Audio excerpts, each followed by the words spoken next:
تمام؟ طيب العاصمة الأولى لمصر تحت حكم العرب والمسلمين مدينة الفسطاط. احنا وقفنا لحد ما عمرو هيفكر ياخد ايه وليه؟ هيفكر في اختيار موقع مناسب للعاصمة. تفكيره هيجي وهيرجع للمكان الأكثر صعوبة في عملية فتح مصر. المكان اللي عنده الحتة اللي ضايقته وهو بيفتح مصر كانت ايه؟ بابليون. المنطقة اللي كانت عند الحصن ده هيفكر فيها لأن هي كانت أكتر منطقة حصينة، فيها حصن مبني أقرب إلى المدينة من اسكندرية، أبعد عن الرومان والفرس، ويعني أبعد عن المنطقة بتاعت الإمدادات اللي هتجيله من الناحية التانية، وكمان كان ليها بعد استراتيجي. ما كانوش بيختاروا العاصمة وخلاص. فكر لما قعد فترة الحصار دي قعد فيها فترة طويلة، وهو قاعد درس وشاف المناطق اللي حواليه وشاف الجبل وشاف النهر وشاف الدنيا وعرف ايه الحاجات اللي بتحصل حواليه. فقال لك ده انسب مكان اللي احنا كنا معسكرين عنه. ليه؟ ايه السمات الاستراتيجيه اللي موجوده في المكان؟ قال لك المكان ده محصن تحصين طبيعي خلقه ربنا. اول حاجه هو اقرب للمدينه من اسكندريه، اقرب للطريق، فهيجوا لي اسرع لو احتجت اي امدادات او اي حاجه، والعاصمه بتاعتي ما تقعش بسهوله. تمام؟ ادي اول حاجه. تاني حاجه الموقع نفسه محصن. ازاي؟ عندي نهر النيل في الغرب، فده حاجز طبيعي. عندي جبل المقطم في الشرق، فده برضه حاجز طبيعي. عندي حصن بابليون في الجنوب، وده صعب اختراقه وصعب من تجربتهم هم شخصيا، فدي منطقه محصنه. ما عنديش غير اتجاه واحد هو اتجاه الشمال الشرقي، وده اتجاه قدوم العرب والمسلمين، يعني لو هتجيلي امدادات هتجيلي من الطريق ده. فبالتالي المنطقه دي هي الانسب لاختيارها كعاصمه، اختيار عبقري استراتيجي قايم على فكر حربي وعسكري. سيبك بقى من فكره انه عشان الميه، هو فكر وحلل المنطقه اول مره لما كان قاعد فيها، ولما جه قال له لا اسكندريه لا، فجت قدامه كل المدن اللي عدوا عليها. هو ما عداش على دي بس، هو جاي من الفرمه او من العريش اكشولي لحد نزل بلبس والقاهره يعني ومدنين والفسطاط، وطلع وراح هنا وده منهور ولف، فعدى على مناطق كتير. ما اختارش غير من دي ليه؟ للاسباب دي كلها. تتوسط القطر المصري، لا هي في اطراف الشمال ولا هي في اطراف الجنوب ولا الشرق ولا الغرب، هي في النص على راس الدلتا وراس مصر العليا، اقرب لاتجاه الشرق، اقرب لاتجاه الامداد العربي، محصنه زي ما قلنا من اتجاهات كتيره. فبالتالي كان اختيار حربي عسكري استراتيجي من الدرجه الاولى. فاختار الموقع حلو قوي. طيب حاجه ثانيه، كلمه التسميه بقى برضه فيها قصص وقصص. من اشهر القصص اللي اتقالت حوالين فكره التسميه هي قصه فسطاط عمرو، انه لما كانوا معسكرين شمال حصن بابليون او الشمال الشرقي حصن بابليون في فتره قبل ما يفتحوها يعني، وكان عمرو بن العاص، احنا عارفين الجيوش الاسلاميه بتبني خيمه كبيره، خليني اوريك، بتبقى خيمه القائد، مش عارفه الصور مش باينه قوي، ماشي، خيمه كبيره في نص المعسكر، دي خيمه القائد، الخيمه المركزيه اللي بيبقى فيها غرفه العمليات وفيها الخرايط وفيها بيجتمعوا الخيمه الرئيسيه، فدي كان اسمها فسطاط عمرو. فسطاط يعني خيمه او بيت من الشعر، تمام، وحواليها بقى بقيه سكنات الجند. لما جم يمشوا، القصه الشهيره يعني اللي بتتقال انه لما جم يمشوا ويفكوا رحالهم لقى فرخ من الحمام او سوري يمام معشش فوق الخيمه او فوق الفسطاط، فتركها ووصى عليها صاحب القصر. مين القصر؟ ايه القصر ده؟ حصن بابليون كانت بتسمى قصر الشمع. يقال ان هو يعني وصى الناس اللي موجوده في الحصن انه خلوا بالكم من الخيمه وراعوا اليمامه. طبعا القصه رومانسيه قوي يعني اكيد، وهم اصلا الجيوش مش هيقف يبص فوق الخيمه كان في حمام، ده بيفكوا ويلا بنحارب يا جماعه يعني، مش بس القصه رومانسيه تدي بعد انساني لفكره المهم. فدي قصه من ضمن اسباب التسميه. في اسباب ثانيه بيقول لك مثلا ان العرب والمسلمين كانوا بيسموا اي مدينه فسطاط. استند للقول ده يعني ابن قتيبيه في كتابه عيون الاخبار ان العرب كانوا بيقولوا اي مدينه فسطاط، واستند على حديث للرسول وان يكن مش قوي. الحديث بيقول عليكم بالجماعه فان يد الله على الفسطاط، يعني ان الله بيقف مع الجماعه. الفسطاط هنا بمعنى كلمه المدينه، فان العرب كانوا بيسموا اي مدينه فسطاط. في راي ثالث على فكره بيقول ان كلمه فسطاط متاخده من الكلمه فوستاتيوم او فوستاتوم، هي كلمه برضه رومانيه او كلمه اغريقيه تعني الحصن او القلعه. فقد يكون. فدي كلها اسباب او تكهنات بسبب التسميه، ما نعرفش هم سموها بأنهي سبب في الاخر، بس في الاخر اطلق على المدينه اللي هيختطوها في المكان ده مدينه الفسطاط. وبدا الاحد.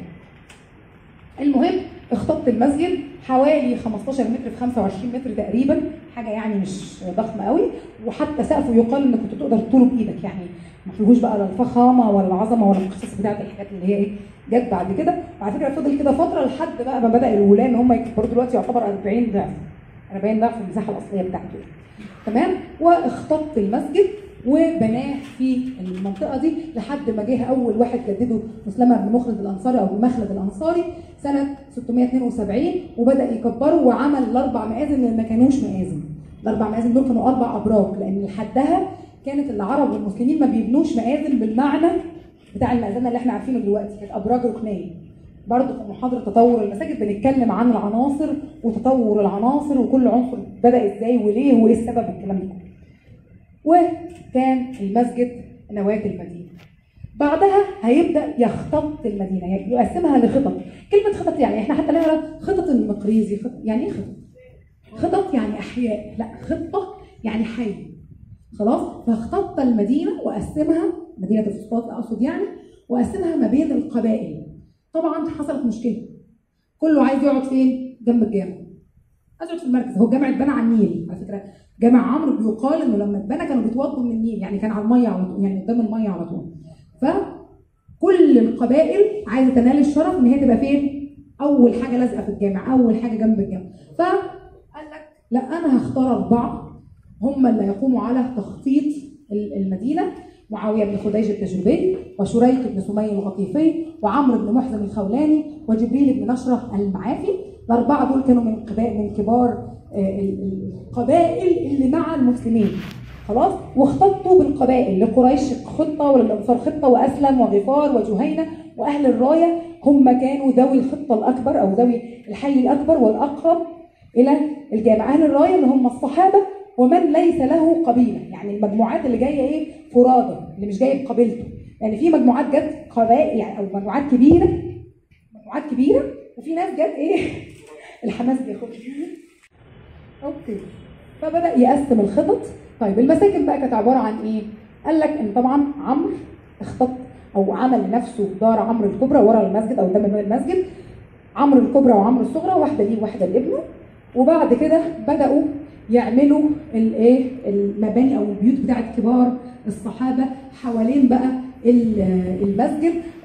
هم عملوا البيوت بتاعتهم هنا بس؟ قال لك لا. جت مثلا قبيله اسمها قبيله همدان، قال لك لا احنا مش عايزين نقعد معاهم. طبعا القبائل العربيه ليها فروقات كده، في قبائل تبقى كده متعصبه وفي قبائل هاديه. فدي قبيله من ضمن القبائل مش عايزه اقعد في الزحمه، ما اقعدش معاهم. هتقعد فين يا عم؟ قال لك هنجتاز النيل، هنعدي الناحيه الثانيه وهنقعد في الجيزه. عملوا منطقه اسمها الجيزه. فبعت عمرو بن العاص يستأذن عمر، انا هقعدهم بره دول هيبقوا بعيد عني. فعمر زعل وقال له كيف رضيت؟ يعني ازاي تبعد اصحابك عنا؟ لو جالهم مصيبه ولا حد هاجم هتلحقوا؟ مش تلحق تغيثهم.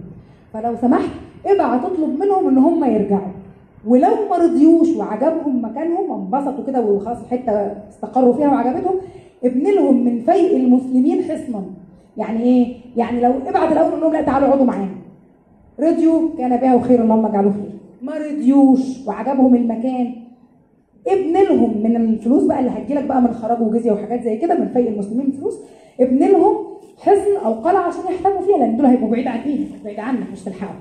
وفعلا بعت لهم وما رضيوش وبنى لهم حصن في مدينه الجيزه او منطقه الجيزه، ودي كانت من ضمن المناطق اللي عمروها واجتازوا نهر النيل لعدوا الناحيه الثانيه. تمام؟ طيب حلو قوي. الشوارع والطرق في الفسطاط كانت متعدده، كان فيها يتم للشوارع وبداوا يطلقوا عليها اسماء. يعني بقى عندي بقى خلاص تخطيط كامل اهو، شارع بعرض معين باكسس بوينت مش عارف ايه باسم، والاسماء دي اختاروها بقى من اسماء الناس المشهوره اللي سكنوا في المنطقه ومن اسماء القبائل، يعني عشان نسهل على بعض. انت رايح فين؟ رايح عند فلان في شارع كذا في الحته. فتمام بقت مدينه كامله متكامله. زي ما الرسول عمل في المدينه ما نسيش عمرو بن العاص. عمرو بن العاص برضه تاجر. العرب عندهم حته التجاره دي مهمه قوي، وفكره الاستقرار الاقتصادي حتى لو مش عرب هي مهمه. فما نسيش نعمل سوق.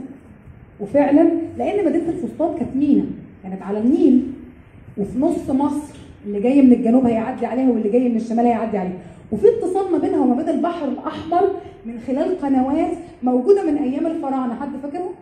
سيس ستريت. والعرب جم وكملوا وعملوا قنوات يربطوا بيها البحر الاحمر ببحر النيل. العرب كانوا بيسموه بحر النيل. نعم؟ قناه امين. قعدت حفرها بالظبط. خلاص؟